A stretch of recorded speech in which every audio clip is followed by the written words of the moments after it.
Some people mistake quiet for weakness, until one ordinary moment rewrites everything they believe. The morning air over Aspen Regional Airport carried the crisp scent of pine and jet fuel as sunlight spilled across polished hangars and shimmering private aircraft. Mechanics rolled tool carts across the concrete while executives hurried toward waiting cabins, their voices blending with the distant hum of turbine engines preparing for another busy day in the Colorado Rockies. Near the far end of the runway sat a weathered twin-engine business jet whose white paint had faded under years of mountain winters. It looked older than the sleek million-dollar aircraft surrounding it, but every polished rivet reflected the careful hands that had refused to give up on it.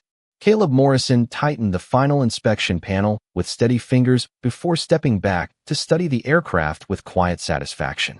His worn leather jacket carried traces of engine grease, and his dark brown hair shifted gently in the cool breeze. Beside him stood 7-year-old Ava, hugging a small backpack almost as large as her tiny shoulders. "Does Grandpa's airplane still make people smile?" she asked softly. Caleb glanced at her with the kind of smile that came from someone who had learned to hide old pain behind simple kindness. "The right people," he answered. "Always." Before she could reply, the sound of expensive heels echoed across the pavement.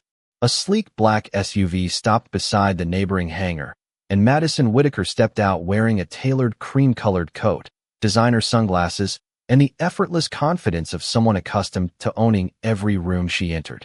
Executives gathered around her immediately, discussing schedules, acquisitions, and shareholders while cameras from a business magazine quietly followed several steps behind. She barely noticed anyone outside her circle until her eyes landed on Caleb's aging jet.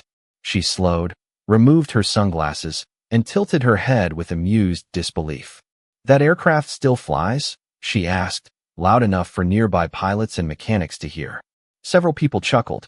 Grant Holloway folded his arms with a grin that practically invited laughter. "Maybe it belongs in a museum instead of an airport," he added. More laughter rippled across the tarmac. Ava lowered her eyes toward her sneakers, her small fingers tightening around the backpack straps. Caleb said nothing. He simply rested one reassuring hand on his daughter's shoulder before returning his attention to the aircraft, as though the voices behind him had become nothing more than distant wind across the mountains. Madison watched him for another second, almost disappointed by the absence of any reaction. She had expected excuses, anger, embarrassment, anything except calm. "You don't seem offended," she observed. Caleb looked at her without resentment, without challenge, only with a quiet steadiness that somehow unsettled the air around them. "Airplanes," he replied gently, "aren't judged by how new they look. They're judged by whether they bring people home." The laughter faded for only a heartbeat before Grant shrugged dismissively. "That's a nice speech," he said. "Still doesn't change physics." Madison smiled politely, turned away, and continued toward her gleaming state-of-the-art corporate jet, convinced she had already forgotten the mechanic with the old airplane. But high above the snow-covered peaks gathering beyond the western horizon, dark storm clouds had already begun building faster than anyone expected, and before the day was over, the only person capable of changing Madison Whitaker's future would be the quiet single father she had just laughed at.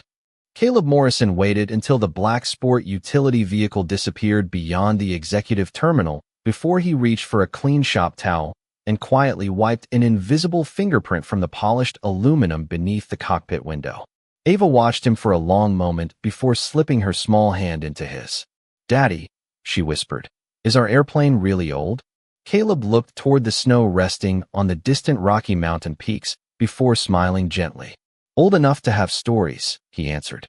"But every good story is worth taking care of." Ava nodded as though that explained everything. For her, it did. The little jet had never been about luxury. It had been home to memories that money could never replace. Years earlier, Caleb's father had flown that very aircraft across mountain communities, delivering medicine, emergency supplies, and hope to towns where larger airplanes could never land. When his father passed away, the airplane became the only family treasure Caleb had refused to sell, even after medical bills and difficult years emptied nearly every savings account he had once owned. Most people saw faded paint and aging instruments. Caleb saw every lesson his father had quietly lived. Honor the machine. Respect the weather.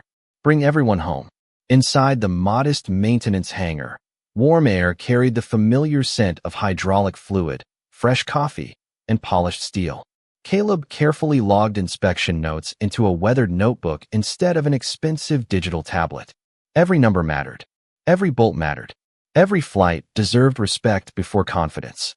Ava climbed onto a nearby workbench, swinging her legs while coloring another picture of Grandpa's airplane flying above snowy mountains beneath a bright blue sky. "Do you think people can tell if someone is good just by looking at them?" she asked without lifting her crayons. Caleb paused before answering. "Sometimes they think they can. Are they right?" He smiled softly. "The best people I have ever known usually looked ordinary." Across the airport, Madison Whitaker stood inside a gleaming conference room overlooking the runway.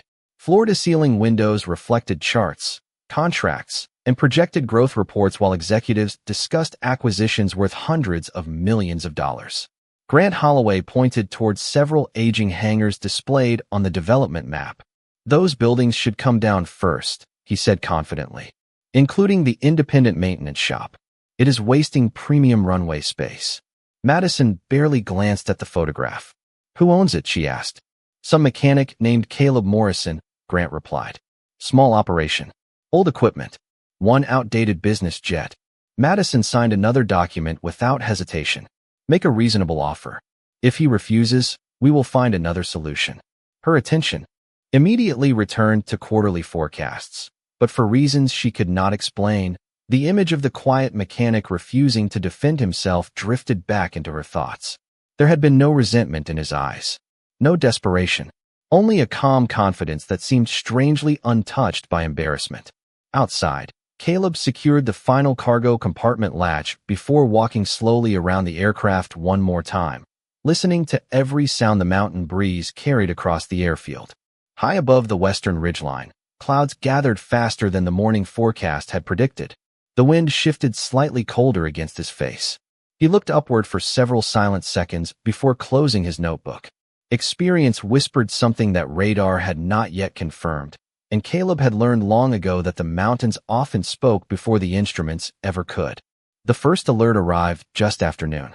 A weather advisory flashed across monitors inside the Airport Operations Center, warning that a fast-moving mountain system was building west of Aspen far earlier than expected. Controllers exchanged cautious glances while pilots quietly refreshed radar displays, watching patches of green deepen into amber. Outside, the sunlight still looked warm enough to fool anyone standing on the ramp, but experienced eyes noticed the changing wind. Caleb Morrison did. He closed the engine, cowling with deliberate care before looking toward the horizon, where clouds were climbing over the peaks like slow rolling waves. Ava walked beside him carrying 2 paper cups of hot chocolate from the small airport cafe. She handed one to her father with a proud smile. "I remembered no whipped cream," she said. Caleb accepted it with a grateful nod. "You always remember the important things." She looked toward the distant mountains. "Are we flying today?" Caleb took a slow sip before answering. "Not if the mountains say no." Across the field, Madison Whitaker stood before a wall-sized digital display as executives reviewed the afternoon schedule. A major investment meeting in Denver would determine the final approval of her company's largest expansion in years. Every minute mattered. Every signature depended on her arrival before sunset. Grant Holloway folded his tablet and smiled confidently. "Our new Horizon 7 will be airborne within 30 minutes. Fastest aircraft in the region. We will beat the weather without any trouble." Madison nodded. "Good. I do not intend to reschedule billion-dollar decisions because of clouds." Several executives laughed softly. Confidence came easily inside climate-controlled conference rooms. At nearly the same moment, an elderly line technician named Walter Simmons slowly approached Caleb near the maintenance hangar. Walter had worked airports across Colorado for more than 40 years, and his weathered face carried the patience of someone who trusted experience more than technology. "You seeing what I am seeing?" Walter asked quietly. Caleb kept watching the western sky. "The front is accelerating." Walter nodded once. "Forecast still says scattered snow." Caleb smiled faintly. "Forecasts read computers. Mountains write their own reports." Walter chuckled before his expression became serious again. "Think they should delay departures?" Caleb hesitated for only a second. I think everyone should pay attention. Meanwhile, mechanics completed the final inspection of Madison's sleek corporate jet. Its polished exterior reflected the afternoon sun like liquid silver, while passengers admired its flawless design. It represented everything modern aviation promised: speed, luxury, precision, and prestige. Madison stepped aboard after thanking no one except her executive assistant. She believed preparation had already guaranteed success. As the cabin door prepared to close, she glanced through the oval window toward the farm maintenance hangar.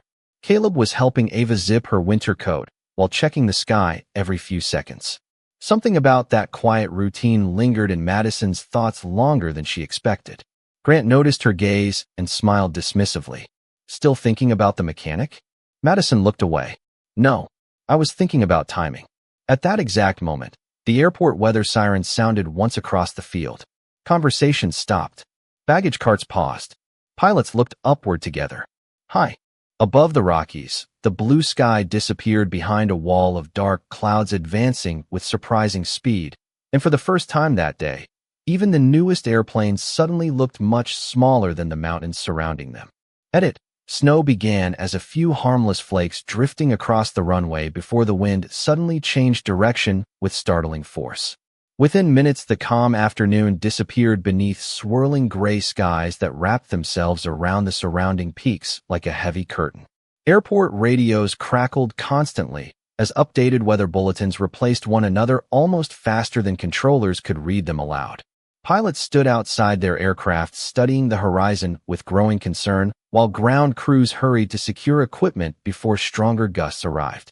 Inside the executive terminal, conversations no longer centered on profits or expansion. They centered on departures. Madison Whitaker stood beside the operations desk, watching radar images bloom with deep shades of red across the mountain corridor leading toward Denver. Her expression remained composed, but her fingers tightened slightly around her tablet. How long? She asked. The operations supervisor hesitated before answering. If the system continues building at this pace, departures could be delayed several hours, possibly longer. Grant Holloway stepped forward immediately. Our aircraft can handle weather better than anything on this field. The supervisor remained respectful but firm. Modern equipment helps, sir. Mountain conditions still make the final decision. Grant frowned. There has to be another route. The supervisor shook his head. Not one that guarantees safe arrival before dark. Silence settled over the room. Madison turned toward the enormous windows overlooking the airfield. Her immaculate corporate jet remained parked exactly where it had been, but now sheets of snow drifted across the pavement, softening every sharp reflection that had looked so impressive only an hour earlier. She calculated numbers automatically. Every hour lost threatened contracts, investors, and months of negotiations. Across the ramp, Caleb Morrison calmly guided Ava into the warmth of the maintenance hangar before lowering the heavy door against the strengthening wind. The old building creaked gently as snow tapped against the metal roof. Ava watched him organize emergency supplies with practiced efficiency. Blankets, flashlights, bottled water, first aid kits. Are we expecting visitors? She asked. Caleb smiled while checking a weather radio. Storms sometimes bring people together. Walter Simmons entered carrying fresh weather reports and quietly closed the side door behind him. The Western Pass is already disappearing, he said. Caleb studied the map without surprise. It arrived faster than this morning suggested. Walter looked toward the aging business jet parked safely inside the hangar. Still trust her? Caleb rested one hand against the aircraft's polished fuselage, almost like greeting an old friend. I trust preparation more than luck. Meanwhile, another alert echoed across the airport. The control tower officially suspended departures for several aircraft until further notice after rapidly changing crosswinds exceeded operational limits. Frustrated voices filled the executive terminal. Phones rang constantly. Assistants searched for hotels. Investors demanded updates. Grant paced back and forth. This is impossible, he muttered. We cannot miss this meeting. Madison remained quiet, staring through the snow-covered glass toward the maintenance hangar barely visible across the field. She could make out only the faint outline of Caleb closing another inspection panel with the same unhurried confidence he had shown that morning. There was no panic in his movements. No wasted energy. just patience. The contrast unsettled her more than the storm itself. Then the operations supervisor received another transmission from the control tower. His face grew noticeably more serious as he lowered the radio. He looked directly at Madison before speaking carefully. There may be one narrow departure window before conditions become completely impossible, but only someone who knows these mountains better than the weather models would even consider attempting it. The words lingered in the operations center long after. The supervisor finished speaking. No one rushed to answer because everyone understood what he meant. Experience could not be downloaded into a navigation computer, and judgment could not be manufactured inside a boardroom. Grant Holloway broke the silence first. There has to be someone on this airport willing to make the flight, he insisted. The supervisor slowly shook his head. Not in these conditions. Grant turned toward the window, spotted the old business jet inside the maintenance hangar, and let out a short laugh. What about the mechanic? He seems to think that antique can do anything. A few nervous smiles appeared around the room. Madison remained silent, watching the hangar through falling snow. She remembered the calm in Caleb Morrison's eyes, and for reasons she could not explain, she no longer found it amusing. Minutes later, Grant strode across the ramp with Madison and two airport employees following close behind. Snow crunched beneath their boots while the wind pushed icy air through every gap between the hangars. Caleb looked up from securing another equipment case as the visitors entered. Ava sat quietly on a folding chair reading a worn adventure book while Walter Simmons checked weather updates on a handheld radio. Grant folded his arms confidently. "Well, mechanic," he called out. "Looks like your old airplane finally has a chance to prove itself." Caleb waited without speaking. Grant pointed toward the aircraft. "If that museum piece can really fly through these mountains, then take our chief executive to Denver." Walter frowned immediately. "This is not a game." Grant ignored him. "You were so confident earlier. Here is your opportunity." Caleb glanced toward the open hangar door where thick snow drifted sideways across the runway. Then he looked at Madison. She removed her gloves slowly before speaking. "I need to reach Denver before tonight. My meeting affects thousands of employees. If there is no safe way, I will accept that. But if there is," her voice softened before she finished the sentence, "I have to ask." Caleb studied the latest weather chart lying across his workbench. The room became completely still except for the gentle tapping of snow against the metal roof. He traced one finger across the mountain ridges, measured the changing wind direction in his mind, then quietly closed the chart. "Do you want comfort?" he asked calmly. "Or do you want the best chance of arriving safely?" Grant scoffed. "That sounds like avoiding the question." Caleb met his eyes without irritation. "No, it is the only question that matters." Madison looked from the weather chart to the aging aircraft and finally back to Caleb. "Can you make the flight?" she asked. He did not answer immediately. Instead, he walked to the hangar entrance and watched the clouds sliding between the peaks. The wind shifted again, almost as though the mountains themselves were speaking. After several long seconds, he turned back toward the group. "There will be one narrow opening," he said quietly. "Maybe 20 minutes. After that, no one should leave this airport until morning." Walter nodded slowly, recognizing the certainty in Caleb's voice. Grant still looked unconvinced. "And you trust that old jet with our chief executive?" Caleb rested one steady hand against the polished fuselage before answering. "I do not trust old airplanes or new airplanes. I trust careful preparation, disciplined decisions, and respect for the sky. The airplane simply follows the person flying it." For the first time since arriving in Aspen, Madison saw something she had completely overlooked that morning. The quiet single father standing before her was not trying to impress anyone. He was carrying himself like a man who had already faced storms much greater than the one gathering outside. Caleb Morrison moved without haste, yet every action carried the quiet precision of someone who had repeated the same routine hundreds of times. He completed the pre-flight inspection once more from nose to tail, running his gloved hand across each control surface, checking every fuel cap, every tire, every instrument panel as snow continued drifting across the ramp. Nothing was rushed simply because time was running short. Ava stood beside Walter Simmons near the hangar doorway, wrapped in a thick winter coat. She smiled at her father with complete confidence. "Bring her home safely," she called. Caleb smiled back. "That is always the plan." Madison Whitaker watched the exchange in silence. She had spent years leading corporations, negotiating billion-dollar contracts, and reading people within seconds, yet she had never seen confidence expressed so quietly. There were no speeches, no promises, no dramatic declarations. Only preparation. Caleb climbed into the cockpit and carefully powered each system one at a time. The familiar glow of analog instruments filled the cabin with soft amber light, while engine gauges slowly settled into their normal ranges. Madison took the seat behind him after fastening her seat belt exactly as instructed. The luxurious cabin she normally traveled in had leather lounges, conference tables, and polished wood finishes. This aircraft offered none of those things. Instead, it offered spotless maintenance, organized equipment, and a cockpit where every switch appeared exactly where experience expected it to be. Grant Holloway remained outside beside the hangar, shaking his head with visible doubt. "This is unbelievable," he muttered to Walter. "She is trusting her future to that airplane." Walter never looked away from the taxiing jet. "No," he replied calmly. "She is trusting it to the man flying it." The engines settled into a steady rhythm as Caleb contacted ground control. His voice remained calm, measured, almost conversational. Clearance arrived for immediate departure during the narrow weather window that controllers believed might last less than 20 minutes. Snow continued sweeping across the runway, but for a brief moment the lower clouds opened just enough to reveal a winding corridor between the mountain peaks. Caleb released the brakes and guided the aircraft forward with smooth confidence.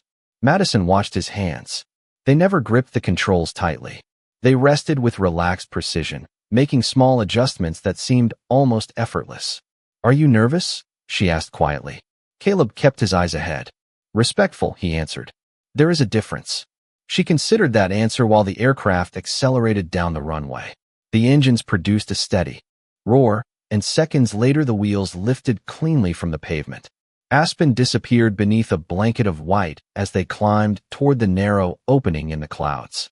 The wind pressed gently against the aircraft before easing again, almost as though the mountains were testing the newcomer before allowing passage. Madison looked through the side window at endless ridges covered in fresh snow, their beauty matched only by their unforgiving silence. Caleb adjusted course by only a few degrees before reducing climb slightly, anticipating invisible currents long before the instruments reflected them. "How did you know to do that?" Madison asked. He smiled faintly without taking his eyes from the horizon. "The mountains usually whisper before they speak." She looked back toward the cockpit windows where fading daylight filtered through layers of cloud, and for the first time in many years she realized that knowledge, humility, and quiet discipline could create a kind of strength that wealth alone could never purchase. The aircraft continued west of the highest ridges before Caleb Morrison gently banked south toward a narrow valley where the wind became noticeably calmer. The engines maintained a steady rhythm, and every instrument rested exactly where he expected. There was no celebration inside the cockpit, only quiet concentration. Madison Whitaker glanced between the glowing flight displays and the man seated in front of them. He had barely spoken since takeoff, yet every movement carried a confidence that seemed earned over thousands of hours rather than borrowed from technology. The radio crackled with another weather advisory, reporting deteriorating conditions behind them. The departure corridor had already disappeared beneath heavy cloud, confirming that they had left at precisely the right moment. Madison exhaled slowly. "You knew the window would close." Caleb nodded once. "The mountains gave us a chance. Most people would call that luck. Luck rewards people who are ready." His answer lingered in the quiet cabin.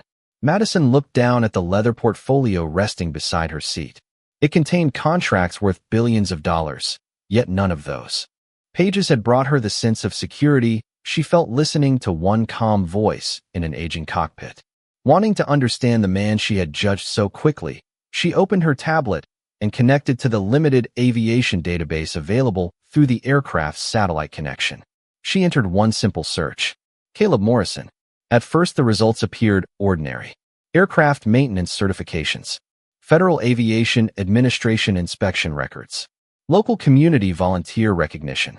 Then another file appeared beneath several archived aviation publications. It carried restricted historical references from nearly a decade earlier.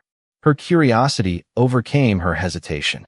The article described a military evaluation program in the Rocky Mountains involving advanced flight testing under extreme weather conditions. One name appeared repeatedly throughout the report: Captain Caleb Morrison. The accompanying photograph stopped her completely. The younger man wore a flight suit instead of a leatherwork jacket, but the calm eyes were unmistakable. Additional articles followed: commendations for extraordinary judgment, recognition for safely guiding a disabled military transport to an emergency landing that protected every passenger aboard, interviews he had politely declined, promotions he had quietly turned down. The final archived report revealed that he had voluntarily resigned only months after his wife became seriously ill, choosing family over a career that many believed would eventually place him among the nation's most respected test pilots. Madison slowly lowered the tablet. "You never told anyone," she said softly. Caleb kept watching the horizon. "About what?" "Who you were." A faint smile crossed his face. "I know who I am." She looked at him with growing disbelief. "People should know what you accomplished." He adjusted the heading by only a few degrees before answering. People needed a mechanic. Ava needed her father. One of those mattered more. Silence filled the cockpit again, but it no longer felt empty. It felt meaningful. Madison thought back to the jokes on the runway, to her own careless words, and a quiet weight settled over her heart. She had measured an extraordinary man by faded paint and worn leather instead of character. As the aircraft emerged above a break in the clouds, golden afternoon sunlight poured across the cockpit, illuminating Caleb's steady hands on the controls. For the first time in many years, Madison realized that true greatness rarely introduced itself with applause. More often, it quietly carried others safely through storms while asking for nothing in return. Denver appeared beneath the clouds just as the final light of the afternoon spread across the city like liquid gold. The skyline shimmered beyond the windshield while the mountains slowly disappeared behind them, leaving only scattered snow showers in the distance. Caleb Morrison adjusted the power settings with calm precision, his attention never drifting from the runway ahead. Air traffic control cleared them for immediate landing, noting that nearly every other small aircraft from western Colorado had delayed departure because of the storm. Madison Whitaker listened quietly as the controller added one unexpected sentence. "Captain Morrison, it has been a long time. Good to hear your voice again." Caleb smiled almost imperceptibly before answering. "Thank you. It is good to be flying again." Madison looked toward him with surprise, but he simply continued the landing checklist without another word. Moments later, the wheels touched the runway with barely a whisper, followed by a smooth roll that felt almost effortless. There was no dramatic jolt, no applause, only the quiet confidence of a perfect landing performed by someone who believed excellence did not require attention. As the aircraft taxied toward the executive terminal, airport employees turned to watch the aging jet arrive through weather that had grounded far newer airplanes. Several line technicians exchanged puzzled looks before one recognized the registration number and smiled with quiet respect. Inside the terminal, members of Madison's executive team hurried toward the aircraft, relief visible on every face. Grant Holloway reached the stairs first. "You actually made it," he exclaimed, unable to hide his disbelief. "I cannot believe that old airplane got through." Caleb shut down the engines before opening the cockpit door. "The airplane did its job," he replied calmly. "Everyone else did theirs." Grant laughed awkwardly, expecting someone else to join him, but no one did. Madison stepped onto the cold pavement and looked back at the weathered aircraft that she had mocked only hours earlier. The faded paint no longer represented age. It represented endurance. She turned toward Caleb, who was already unloading a small emergency equipment case with the same quiet care he had shown all day. "I owe you an apology," she said sincerely. "Not because you got me here, but because I believed appearances told me everything I needed to know." Caleb paused before closing the cargo compartment. "Most people make quick judgments," he answered gently. "The important part is deciding whether to keep them." His words settled over the group like fresh snow. Grant lowered his eyes without speaking. Several executives shifted uncomfortably, remembering the laughter on the runway that morning. No one defended it. No one tried to explain it away. Silence accomplished what arguments never could. Madison slowly extended her hand. Caleb accepted it with the same humility he offered every other gesture that day. "Thank you," she said quietly. for the flight, for your patience, and for showing me something I should have understood years ago." Caleb smiled warmly. Every storm teaches someone something. As Madison walked toward the waiting conference vehicles, she glanced back one final time. Caleb was already wiping a few melting snowflakes from the aircraft's wing before preparing for the return flight to Aspen, where his daughter was waiting. He was not chasing recognition. He was simply keeping a promise. And somehow that simple promise carried more weight than every business deal waiting inside the boardroom. 3 weeks later, the first signs of change arrived quietly, just as every meaningful change seemed to arrive in Caleb Morrison's life.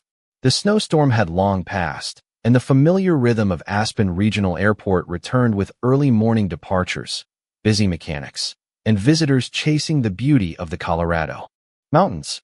Caleb was replacing a landing light on the old business jet, while Ava sat nearby, finishing her homework, occasionally humming a tune her mother had loved years before. Nothing about the morning suggested that history was about to repeat itself in a different way. A line of dark sport utility vehicles rolled slowly onto the airport ramp before stopping outside the modest maintenance hangar. Airport workers looked up in curiosity. Walter Simmons smiled knowingly, but said nothing. Madison Whitaker stepped out alone, dressed far more simply than the day they first met. There were no cameras, no reporters, and no executives surrounding her. She carried only a leather folder beneath one arm. Caleb wiped his hands on a clean shop towel before greeting her with the same quiet smile he offered everyone. "Good morning," he said. "Looks like the weather is kinder today." Madison smiled warmly. "It is. I finally learned to pay attention to the mountains." Ava recognized her immediately and waved enthusiastically. Madison waved back before kneeling beside her. "I heard you like airplanes," she said. Ava nodded proudly. "Daddy says every airplane has a story." Madison glanced toward Caleb. He was right. Inside the hangar, Madison placed the leather folder on Caleb's workbench. "I canceled the acquisition," she said. Caleb looked up with quiet surprise. "The maintenance shop stays exactly where it is. In fact, I would rather invest in it than replace it." Caleb remained silent. She continued before he could answer. "Your airport needs experienced mechanics. Young pilots need mentors. Communities need people who believe that character matters more than appearances. I would like to help build that." Caleb slowly opened the folder. It contained funding for a regional aviation training program, scholarships for local students, and resources to restore independent maintenance facilities across rural Colorado. One scholarship carried a simple title: the Morrison Family Aviation Scholarship. Caleb looked at Madison. "This is far more than business." She nodded. Because the flight was never just a flight.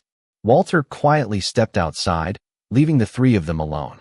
Ava studied the papers with wide eyes before asking, "Does this mean more kids can learn to fly?"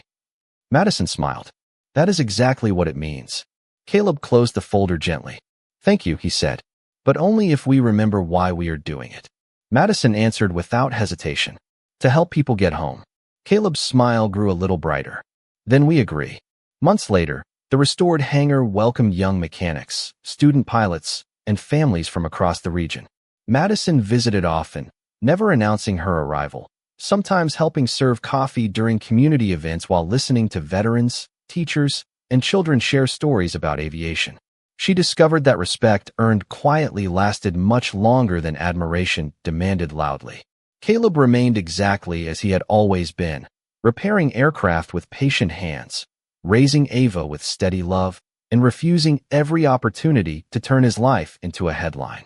Those who met him for the first time rarely recognized the former military test pilot. They simply met a kind single father who believed every person deserved dignity before judgment. And perhaps that was the greatest lesson of all. Airplanes grow old. Businesses rise and fall. Wealth changes hands. But grace, quiet strength, and the courage to treat every stranger with respect can carry a human heart farther than any jet ever built.